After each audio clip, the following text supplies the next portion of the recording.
అందుకే జీవితంలో చేసే ఏ పనైనా దానికి అర్థం ఏంటి, దాని లక్ష్యం ఏంటి, వాటిని తెలుసుకొని ఆచరించాలి.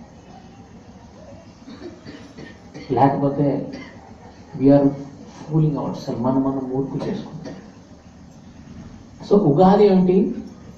యుగానికి ఆది. అంటే ఈ సృష్టి ప్రారంభమైన మొదటి రోజు. అంటే సరే, మొదటి రోజు ఏమిటి గొప్పతనం? ఎందుకంటే ప్రతి జీవి మళ్ళీ తను సర్దిద్దుకోవడానికి ఒక గొప్ప అవకాశం.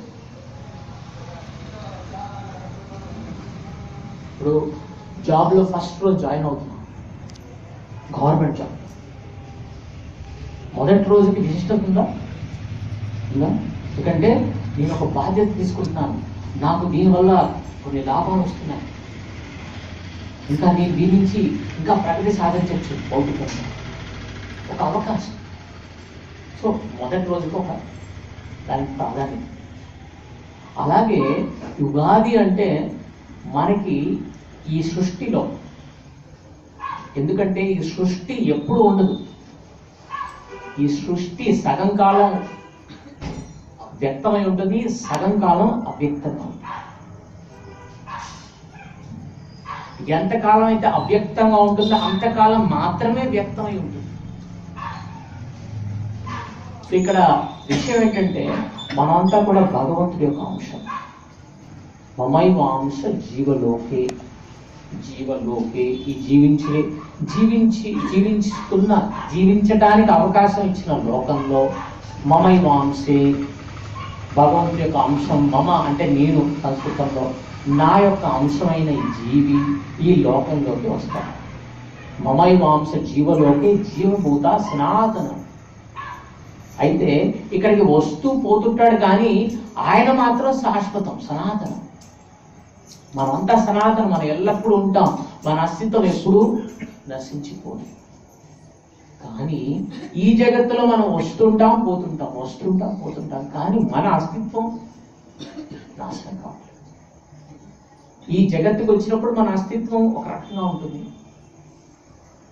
మళ్ళీ చనిపోయినప్పుడు ఇంకో రకంగా ఉంటుంది. సో మనం తెలుసుకోవాల్సిన విషయం, ఎప్పుడైతే ఈ జగత్ అంతా కూడా సృష్టించబడుతుందో, వ్యక్తం అవుతుందో, అప్పుడు అక్కడ జీవులు ఎవరైతే ఉన్నారో భగవంతుడిని ద్వేషించి ఆయన్ని తిరస్కరించి వచ్చిన వాళ్ళ జీవులందరికీ మళ్ళీ ఇక్కడ కర్మ చేసుకునే అవకాశం, కర్మను అనుభవించే అవకాశం. అది యుగాది. మామూలు విషయమా? అది చేసే అవకాశం దొరికింది, కర్మ చేయాలి. సో అట్లాగే ఇది ఎందుకు గొప్ప విశిష్టత ఏంటి? ఎప్పుడైతే ప్రళయం, మహాప్రళయం, ప్రళయాలు రకరకాలు ఉంటాయి. మహాప్రళయం అంటే ఈ మొత్తం సృష్టి నాశనం అయిపోతుంది, మళ్ళీ ఇదంతగా అయిపోతే వ్యక్తమైందో అంత గ్యాప్, అంత సమయంలో అది అవ్యక్తంగానే ఉంచిపోతుంది. అప్పుడు జీవులంతా ఏమవ్వాలి? అవకాశం దొరకలేదు, అంతగా కూర్చుంటారు. మహత్తత్వం బ్రహ్మ మహావిష్ణువుకి శరీరంలో ఏ చలనం లేకుండా మన చైతన్యం అంతా కూడా, అంటే కోమా అంటారు చూసారా, అటు చావలేదు బతిలేదు అలా అన్నమాట. ఎంతకాలం? చాలా కాలం. అంటే బ్రహ్మ పుట్టి చనిపోయే వరకు ఈ సృష్టి ఉంటుంది.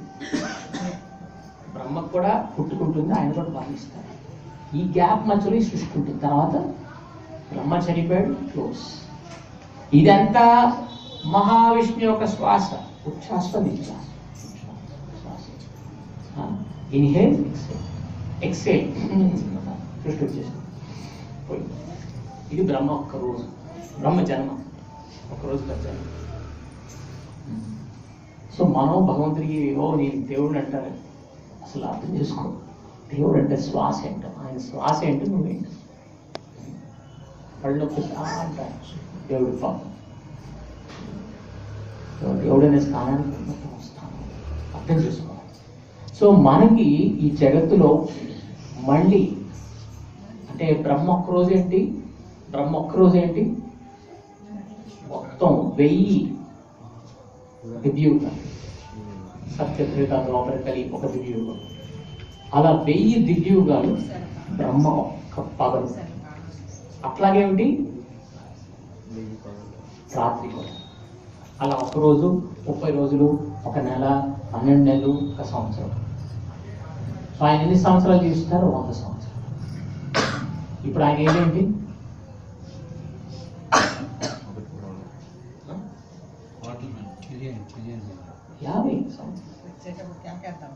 50 సంవత్సరాలు. సో మన టైం అంటే ఏంటి? ఇప్పుడు 7:30. కానీ మన టైం ఏంటి? బ్రహ్మ 50 సంవత్సరాలు. సో టైం చూస్తుంటే నాకు స్కేల్ అది ఎక్కడో చెప్పచ్చు, ఇక్కడ కూడా చెప్పచ్చు. అది సంకల్పంలో వాళ్ళు చెప్తారు. బ్రహ్మకి మధ్యాహ్నం ప్రారంభమైంది. బ్రహ్మ మధ్యాహ్నం. అయితే బ్రహ్మ ఒక రోజులో ఎన్ని ఉన్నాయి? 1000 దివ్యయుగాలు. ఇప్పుడు బ్రహ్మ ఏ దివ్యయుగం నడుస్తుంది? ఒక రోజులో మధ్యాహ్నంలో మొదటి పూట ఏ దివ్యయుగం? అది యుగాల్లో ఒక యుగం. 29వ అష్టవింశతి.